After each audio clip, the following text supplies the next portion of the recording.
Comme vous, j'adore les films d'horreur. Mais souvent la stupidité des personnages m'agace. Ils meurent parce qu'ils font les mauvais choix. Et je suis dans mon siège de cinéma en me disant mais va pas là. Dans cette vidéo, on va être plus intelligent, on va trouver des astuces pour survivre au piège des 8 films Saw, de Cube et de Battle Royale.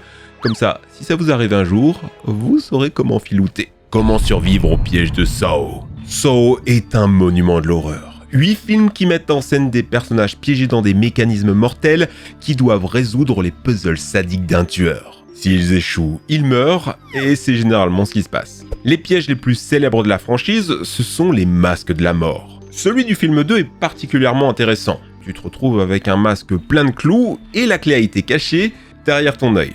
Tu dois donc le couper au scalpel pour te libérer.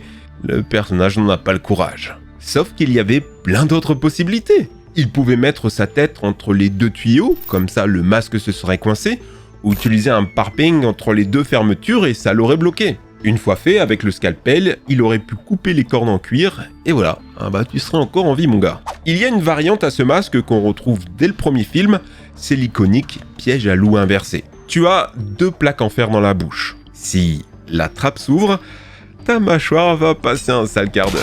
Si dans le premier film, la fille trouve la clé dans le ventre d'un inconnu qu'elle doit dépecer, dans le film 6, la personne a l'intelligence de se mettre entre 2 barreaux. Je vous avais dit que ça marchait.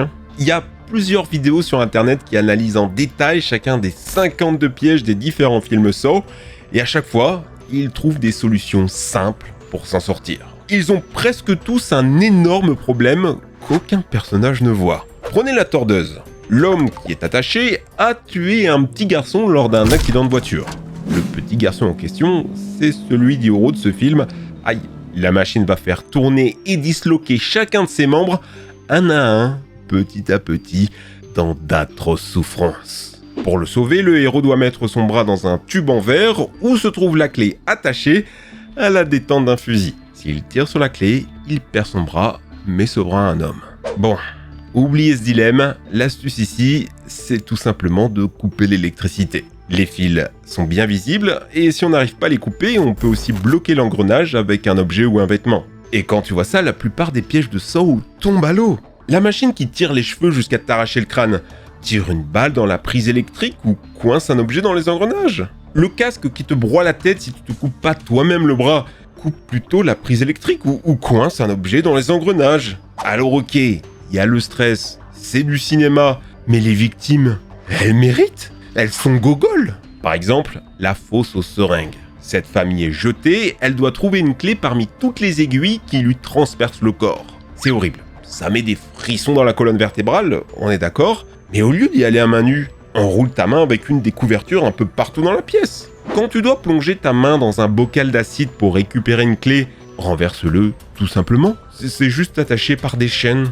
Quand tu dois tourner des valves sous un jet de vapeur brûlant, au lieu de te prendre tout en plein visage, assieds-toi sur la rambarde et utilise tes pieds. On a aussi la scène de la baignoire dans Saw 5 où ils doivent connecter électriquement 2 câbles, malheureusement trop courts, mais avec une baignoire au milieu. Vous faites quoi vous?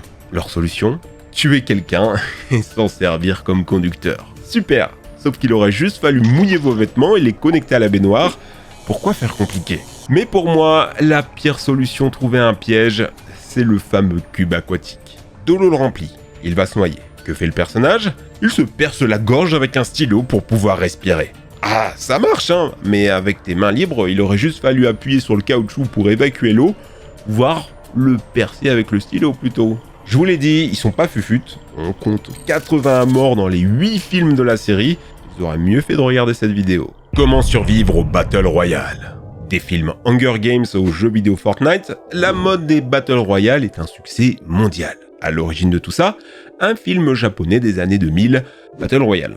C'est l'histoire de 40 élèves d'une classe de terminale qui sont envoyés sur une île déserte pour s'entretuer. Un seul élève doit survivre, sinon quoi, ils seront tous tués au bout de 3 jours. Pourquoi tout ça, vous me direz? Parce que l'État considère que la jeunesse est devenue décadente et que ce jeu mortel permettra d'éduquer toute la population.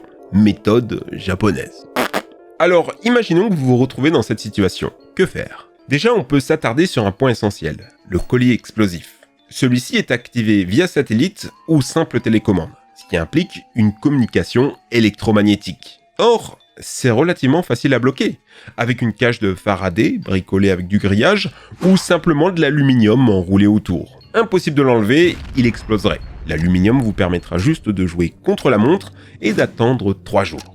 Après quoi, les militaires feront exploser tous les colliers, sauf le vôtre, vu qu'aucun signal ne vous atteint. Le problème ici, ça va être les autres étudiants qui vont vouloir vous tuer. Ne faites pas les mêmes erreurs que dans le film. Par exemple, dévoiler sa position en espérant attirer la sympathie, attaquer de face lors d'une embûche, ou même se regrouper à plus de 2. Ça va forcément entraîner des trahisons à un moment ou l'autre de l'histoire, vu qu'il ne doit en rester qu'un. Il suffit de voir Koh-Lanta. Plus vous êtes nombreux, plus il y a un risque d'alliance. Si vous restez seulement à 2, on est dans le cas d'un dilemme du prisonnier. Faut-il trahir son complice ou accepter tous les deux d'avoir une peine moindre? La statistique a répondu « Rester tous les deux silencieux est bien plus avantageux ». C'est pareil pour Battle Royale. À 2, vous pouvez vous arranger. Ne me tue pas, je ne te tue pas. Si à la fin, un seul de nous doit survivre, on fera ça à la loyale, dans un duel. Si vous ne souhaitez aucune alliance, vous pouvez par contre vous servir de prisonniers désarmés comme bouclier humain. Ah bah, c'est la survie ma bonne dame. Aussi, évitez les bâtiments, ça attire forcément les gens.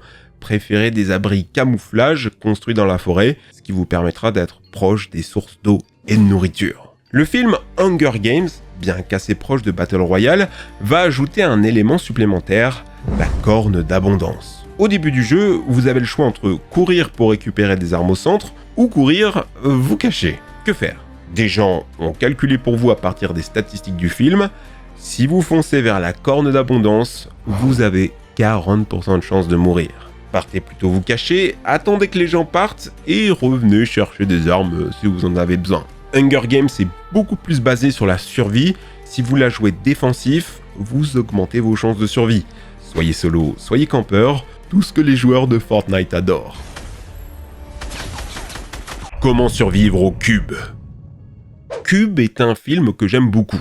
L'histoire de 7 personnes qui se réveillent dans un labyrinthe mortel, une sorte de Rubik's Cube géant. Chaque cube est constitué de 6 portes qui amènent à d'autres cubes, mais attention, certaines pièces sont piégées, avec des coupes-coupes, des jets d'acide, des lance-flammes, sinon ça serait pas drôle. Au début, un des personnages a l'excellente idée de tester toutes les pièces en jetant une chaussure. Et ça marche, il y a des détecteurs de mouvement. Malheureusement pour lui, certains pièges s'activent avec le son, la chaleur, le CO2, qui les rend intestables. Alors, comment s'en sortir si vous vous retrouviez là-dedans? La seule façon, c'est d'utiliser les mathématiques. J'avais rien compris au film plus jeune, mais maintenant je peux vous expliquer. Chaque cube a 3 numéros écrits sur sa porte. Ils permettent de déterminer plein de choses essentielles. Déjà, vous pouvez trouver les pièges. Mais non, ils sont identifiables par la puissance d'un nombre premier. En fait. Bon, et alors? Ça a l'air compliqué, je vous explique. Un nombre premier, c'est un nombre qui ne peut pas se diviser sinon par lui-même. Par exemple, une pièce 71 serait piégée. Quand elle dit par la puissance d'un nombre premier, ça ajoute un peu de complexité. En fait, c'est quand le nombre peut se diviser avec un ou une même série d'un seul chiffre premier. Par exemple, 125 qui est 5 x 5 x 5. Il n'y a qu'un seul nombre, 5 puissance 3. Alors là, c'est un piège. C'est pour ça que la personne autiste qui les accompagne va beaucoup les aider. Combien de facteurs y a-t-il de 567? 2. Rien de compliqué encore une fois. 567, c'est 3 x 3 x 3 x 3 x 7, donc 2 nombres différents. C'est ça qu'il appelle 2 facteurs. Ici, le chiffre n'indique pas de piège. Si par contre elle est facteur 1, alors là c'est dangereux. Par exemple, le 125 de tout à l'heure qui n'a que des 5. Quant au nombre premier dont je vous parlais tout à l'heure, par exemple 71, lui aussi il est piégé, car il ne peut se diviser que par lui-même, donc il est aussi facteur 1, donc un piège. Ok, c'était un peu compliqué, donc pour vous faciliter la tâche, je vous ai calculé tous les nombres piégés. Si vous êtes dans le cube et que vous avez internet, voilà. Ce qui nous permet de déduire que vous avez une chance sur 4 que le cube où vous êtes est piégé. Pendant leur aventure, la mathématicienne arrive à déduire que le cube fait 26 cubes sur 26, soit 17 576 pièces.